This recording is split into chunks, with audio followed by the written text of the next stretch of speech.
नमस्कार, मैं नरेश कुमार चटिया आप सभी का यूट्यूब चैनल एनजे सोशियोलॉजी में हार्दिक स्वागत करता हूं। और आज मैं आपको एमए फाइनल सोशियोलॉजी के 7th पेपर का एक topic Marxian perspective of DP Mukherjee का मार्क्सवादी परिप्रेक्ष्य, इस विषय के ऊपर मैं आपको पढ़ाने जा रहा हूं। और इससे पहले कि हम स्टार्ट करें, आप सभी से मैं रिक्वेस्ट करना चाहूँगा कि आप इस चैनल को सब्सक्राइब कर लें और साथ में बेल आइकन को भी प्रेस कर दें ताकि आपको नोटिफिकेशन टाइमली मिलते रहे। तो now we let start Marxian perspectives of DP Mukherjee का मार्क्सवादी परिप्रेक्ष्य। डीपी मुखर्जी मार्क्सवादी थे, किंतु वे स्वयं को मार्क्सवादी के स्थान पे मार्क्सशास्त्री कहलाना अधिक पसंद करते थे। वे भारतीय राजनीतिक आंदोलन को सामाजिक और आर्थिक परिवर्तन का अंग मानते थे। उन्होंने भारतीय इतिहास का द्वंद्वात्मक प्रक्रिया द्वारा विश्लेषण किया। उनके अनुसार परंपरा और आधुनिकता, उपनिवेशवाद, राष्ट्रवाद, व्यक्तिवाद और समूहवाद में द्वंद्वात्मक संबंध हैं और ये एक दूसरे को प्रभावित करते हैं और होते हैं। मुखर्जी का द्वंद्ववाद का आधार मानवतावाद रहा है, जो संकुचित नरजातीय और राष्ट्रीय विचारों की सीमाओं से परे था। उन्होंने मार्क्स के सिद्धांतों को भारतीय परंपरा के साथ जोड़ने का प्रयत्न किया। मुखर्जी ने भारतीय समाज के अध्ययन के लिए परंपराओं के अध्ययन को आवश्यक बताया। यही कारण है कि परंपरा का विवेचन मुखर्जी के अध्ययन का मुख्य केंद्र बिंदु रहा। उन्होंने इसके प्रकारों, स्तरों, इनमें आपसी द्वंद्व एवं परिवर्तन का गूढ़ विवेचन किया। और यही नहीं, उन्होंने भारतीय परंपरा और आधुनिकता के मध्य संघर्ष की द्वंद्वात्मक व्याख्या कर भारतीय समाज में अपना एक विशिष्ट स्थान बनाया। मुखर्जी द्वंद्वात्मक जो परिप्रेक्ष्य हैं उसके समर्थक थे। द्वंद्वात्मक परिप्रेक्ष्य मान के चलता है कि विश्व समाज का विकास द्वंद्वात्मक प्रक्रिया के द्वारा होता है। प्रत्येक समाज में दो विरोधी शक्तियाँ मौजूद होती है जिनमें परस्पर संघर्ष होता है और इस संघर्ष का अंत एक नए समाज के रूप में होता है जो दोनों विरोधी शक्तियों का समन्वय होता है। मार्क्स इसे वाद, प्रतिवाद और संवाद के रूप में व्यक्त करते हैं। इसे त्रेत का नियम, लॉ ऑफ ट्रेड कहते हैं। मुखर्जी ने भारतीय परंपरा में अनेक प्रकार के विरोधों का उल्लेख किया और इस आधार पर परंपराओं के द्वंद्वात्मक अध्ययन का सुझाव दिया। मुखर्जी भारतीय परंपरा और पश्चिम की परंपरा के संघर्ष के जो द्वंद्व है उसकी चर्चा करते हैं। मुखर्जी के विचार के अनुसार सामाजिक मूल्यों और वर्ग हितों में पहले पारस्परिक संघर्ष और अंतर्लेख होता है, फिर उनमें समन्वय पैदा होता है और ये प्रक्रिया चलती रहती है। इससे समाज में परिवर्तन होता रहता है। मुखर्जी कहते हैं कि भारत में ये प्रक्रिया मुसलमानों के आगमन और उनके प्रभाव से ही प्रारंभ हुई, जो आज तक चली आ रही है। ब्रिटिश शासन के प्रभाव से भारत में एक नवीन मध्यम वर्ग का उदय हुआ, जिसकी जड़ें न तो परंपरा में थी और न आधुनिकता में ही, और ये दोनों का समन्वय था। भारतीय परंपरा और पश्चिम की परंपरा के संघर्ष के फलस्वरूप अनेक सांस्कृतिक विरोधाभास भी उत्पन्न हुए। सांस्कृतिक विरोधाभासों और नवीन वर्गों के उदय के कारण भारत में संघर्ष एवं समन्वय की प्रक्रिया भी प्रारंभ हुई। मुखर्जी के अनुसार इस संघर्ष और समन्वय को भारत में विद्यमान वर्ग संरचना के आधार पर आगे बढ़ाया जाना चाहिए और इसे आगे बढ़ाने के लिए योजना का सहारा लिया जाना चाहिए। मुखर्जी की दृष्टि में धर्म से संबंधित परंपराएं जो आज भी अपने निरंतर बनाए हुए हैं और नगरीय मध्यम वर्ग की नवीन परंपराओं के बीच द्वंद्व या संघर्ष पाया जाता है। समाजशास्त्री इन पर इस दृष्टि से विचार करता है कि परंपराओं का विकास संघर्ष या द्वंद्व के माध्यम से होता है। स्वेच्छात्मक क्रिया के अभाव के कारण भारतीय समाज को एक लाभ अवश्य मिला।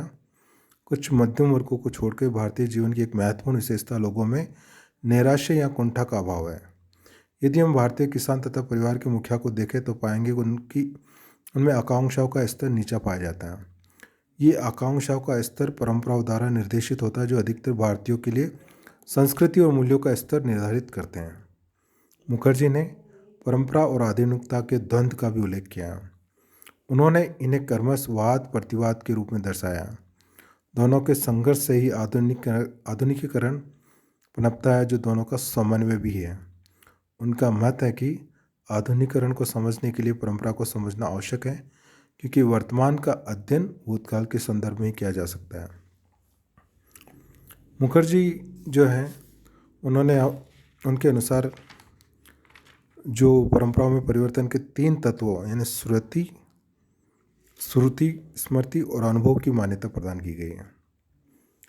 अनुभव को विशेषते उन्होंने अनुभव जो है उसके बारे में कहा है,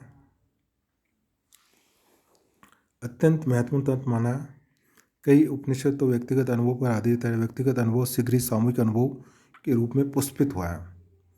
सामूहिक अनुभव को भी परिवर्तन का प्रमुख सिद्धांत माना गया। यदि हम विभिन्न संप्रदायों या पंथों की उत्पत्ति पर विचार करें तो पाएंगे कि उनके संत संस्थापकों ने उन्हें अपने व्यक्तिगत अनुभव से प्रारंभ किया और उनका अनुष्ठानों, मंदिरों, पुजारियों से कोई संबंध नहीं था। मुखर्जी ने जो कुछ कहा स्थानीय बोली या भाषा में कहा, न कि संस्कृत में। उन्होंने अधिकतर जातियों और वर्गों को ही अपने पंथ से संबंधित प्रमुख बातें बताई। मुखर्जी ने यह भी बताया कि जब कभी उच्च और निम्न बौद्धिक परंपराओं में संघर्ष की स्थिति उत्पन्न होगी तब उनका अनुमान लगा लिया जाता है और प्रयत्नपूर्वक उन्हें वैचारिक दृष्टि से एक दूसरे से के निकट ला दिया जाता है। भारतीय समाज जाति प्रधान समाज रहा है। एक ऐसा समाज है जिसने वर्गों के निर्माण को रोका और सब प्रकार की वर्ग चेतना को दबाया है। यहाँ तो चुनाव में भी वर्ग चेतना, जातीय चेतना या भावना के अंतर्गत समाहित होती है। भारतीय समाज भी पश्चिमी समाज के समान बदल रहा है, परंतु यहाँ पश्चिमी समाज के समान उतना विघटन नहीं हुआ। भारतीय सामाजिक व्यवस्था के अध्ययन के लिए भारतीय समाजशास्त्र में एक भिन्न परिप्रेक्ष्य को अपनाने की आवश्यकता है, क्योंकि इसकी विशेष परंपरा है, उसकी विशेष प्रतीक और संस्कृति और सामाजिक क्रियाओं के विशेष प्रतिमान है। और उसके बाद भारतीय परंपराओं, संस्कृतियों, प्रतीकों के पर आर्थिक और प्रौद्योगिक परिवर्तनों का प्रभाव पड़ता है। इन सब का अध्ययन भारतीय समाजशास्त्रियों को करना चाहिए। मुखर्जी के अनुसार भारतीय संस्कृति का इतिहास सांस्कृतिक समन्वय का इतिहास है। भारत की मौलिक संस्कृति उपनिषदों में वर्णित सिद्धांतों पर आधारित है, इसलिए इसमें सभी क्रियाएं मनुष्य को मोक्ष प्राप्ति के लिए प्रेरित करती है। रहस्यवादी परिप्रेक्ष्य को मुखर्जी ने भारतीय जो संस्कृति है उसका मौलिक परिप्रेक्ष्य माना। उनके विचार के अनुसार बौद्धिक संस्कृति ने भारतीय संस्कृति को लचीला बना दिया। मुस्लिम शासनकाल में भारत की कोई विशेष प्रगति नहीं हुई, परंतु अंग्रेजी शासनकाल में भारतीय समाज की अर्थव्यवस्था में अनेक महत्वपूर्ण परिवर्तन हुए हैं। नवीन अर्थव्यवस्था, पश्चिमी शिक्षा, नवीन व्यवसायों ने भारतीय समाज में गतिशीलता की वृद्धि की और परंपरागत मध्यम वर्ग की समाप्ति कर एक ऐसे नवीन व चालक मध्यम वर्ग का निर्माण किया जिसने सामाजिक आर्थिक विकास में कोई विशेष भूमिका अदा नहीं की है। इस मध्यम वर्ग यानी मुख्यतः जमींदार ने भारत में अंग्रेजी शासनकाल की जड़ें मजबूत करने में सहायता प्रदान की और इसी ने देश का विभाजन करने में भी सहायता दी। ये वर्ग भारत में अंग्रेजों की तरह शासन करता रहा और भारत के पुनर्गठन व पुनर्निर्माण की ओर विशेष ध्यान नहीं दिया। तो इस विवेचन से स्पष्ट हो जाता है कि डीपी मुखर्जी ने पश्चिमी चिंतन के स्थान पर मौलिक भारतीय चिंतन के विकास पर बल दिया और भारतीय संस्कृति के समन्वयात्मक परिप्रेक्ष्य के अध्ययन पर बल दिया। उन्होंने इतिहास की भी सांस्कृतिक व्याख्या दी है और भारत के अतीत को महत्वपूर्ण माना। उनकी मान्यता थी कि भारतीय समाज का आधुनिकीकरण वर्तमान संदर्भ में अतीत की परंपराओं की पुनर्व्याख्या करके संभव हो सकता है और इस प्रकार मुखर्जी ने भारतीय चिंतन को एक नवीन दिशा प्रदान की है। अनेक विद्वानों का विचार है कि मुखर्जी के विचारों में अस्पष्टता और असंगति देखी जा सकती है। उदाहरण के लिए वह गांधी जी के विचारों के अनुरूप भारतीय समाज की रचना को पश्चिम की बुराई से बचने का एक सर्वोत्तम तरीका बताते हैं। एक और वे भारतीय संस्कृति के परंपरागत मूल्यों के प्रति निष्ठा व्यक्त करते हैं और दूसरी ओर मार्क्सवादी पद्धति को समस्याओं के समाधान में उचित मानते हैं। कुछ भी हो, भारतीय चिंतन के इतिहास में मुखर्जी का जो स्थान है वो महत्वपूर्ण है। तो ये मैंने आपको डीपी मुखर्जी का मार्क्सियन पर्सपेक्टिव, जो मार्क्सवादी परिप्रेक्ष्य है क्या है, उसको समझाने का प्रयास किया है। मुखर्जी ने परंपराओं के आधार पे, भारतीय संस्कृति और भारत के विभिन्न वर्गों के आधार पे, विभिन्न वर्गों के अंदर बीच में जो समन्वय होता है उसके आधार पे जो मार्क्सियन जो थ्योरी है उसके पर्सपेक्टिव को समझाने का प्रयास किया है। और आपने इस वीडियो को देखा और सुना, इसके लिए धन्यवाद। यदि आपको अच्छा लगे तो इसे लाइक कीजिए और शेयर जरूर कीजिए। Thank you.